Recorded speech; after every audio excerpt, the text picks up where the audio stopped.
Welcome, friends. Today we're diving deep into the dark and mysterious history of the Salem Witch Trials. But this isn't the story you think you know. We'll uncover the hidden horrors and untold stories that history often overlooks. So grab your courage and join me as we explore the secrets of Salem. Salem, Massachusetts, is known worldwide for the witch trials that took place in 1692. But beyond the well-known tales of hysteria and injustice, there are many forgotten stories that are just as chilling and intriguing. These hidden horrors reveal the depths of fear and superstition that grip the community, leading to some of the darkest moments in American history. Our journey begins with a lesser-known aspect of the trials, the role of spectral evidence. This was a type of testimony based on dreams and visions, often leading to the conviction of innocent people. Imagine being accused of witchcraft because someone claimed to see your spirit in their dreams.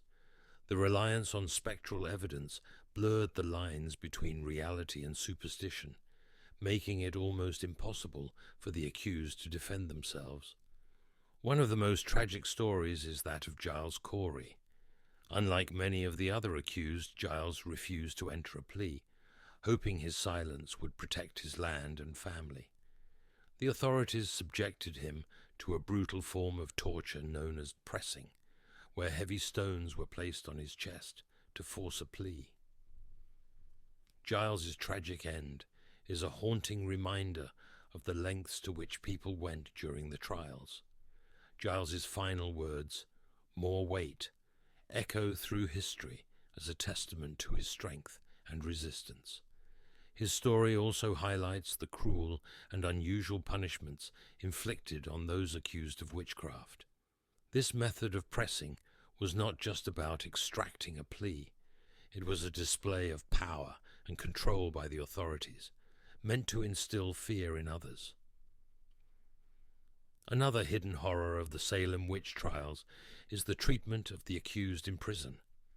The conditions were horrific, cramped, dark, and unsanitary. Many of the accused, including children, fell ill and suffered greatly while awaiting their fate. These prisons were not designed for long-term confinement, and the influx of accused witches quickly overwhelmed the facilities. The story of Tituba, an enslaved woman of Native American and African descent, is another tragic and often overlooked aspect of the trials. She was one of the first to be accused, and her testimony, likely coerced under duress, fueled the hysteria that swept through Salem. Tituba's story is a stark reminder of how marginalized individuals were particularly vulnerable during the witch trials. Tituba's testimony set off a chain reaction of accusations.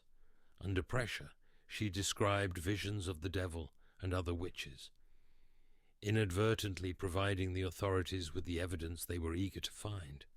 Her story is a poignant example of how fear and coercion could manipulate the course of justice. As the trials progressed, the accusations grew more absurd. Even prominent community members found themselves targeted. One such case was that of Rebecca Nurse, a well-respected elderly woman whose conviction shocked many. Despite her good standing and the support of many in the community, she was found guilty and hanged. Her trial revealed the deep divisions and fear within the community. Rebecca Nurse's case was particularly tragic because of her age and reputation. She was 71 years old and known for her piety and kindness. Her conviction demonstrated that no one was safe from the hysteria, and it led to increased skepticism and doubt among some villagers about the legitimacy of the trials. In the midst of this chaos, there were those who spoke out against the trials. Reverend Samuel Willard and a few others risked their own safety to condemn the proceedings, highlighting the courage it took to stand up against the tide of hysteria. Their voices, although few, planted seeds of doubt that eventually grew into a broader opposition to the trials. One of the most heart-wrenching aspects of the Salem Witch Trials is the fate of the children. Accused of witchcraft or suffering the loss of their parents, these children endured unimaginable fear and trauma. Their stories, often lost to history, remind us of the trial's far-reaching impacts. Children as young as 4, like Dorcas Good, were imprisoned and subjected to the same harsh conditions as adults. As the frenzy finally died down, the aftermath left a scar on the community. Families were torn apart, and many struggled to rebuild their lives. The village of Salem had to confront the consequences of its actions and seek ways to heal. The aftermath of the trials saw the exoneration of many accused witches, but the damage had already been done. The end of the witch trials didn't immediately bring peace to Salem. The community was left to grapple with the guilt and shame of what had transpired. Public fasts and days of repentance were declared as the community sought to atone for the horrors of the trials.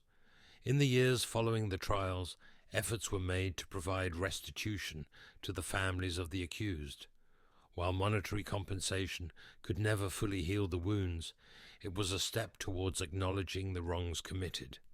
The trials also prompted a re-evaluation of legal procedures and evidence standards, influencing future legal reforms. The Salem Witch Trials serve as a powerful lesson about the dangers of mass hysteria, fear, and intolerance. By exploring these hidden horrors, we gain a deeper understanding of this dark chapter in history and the importance of compassion and justice.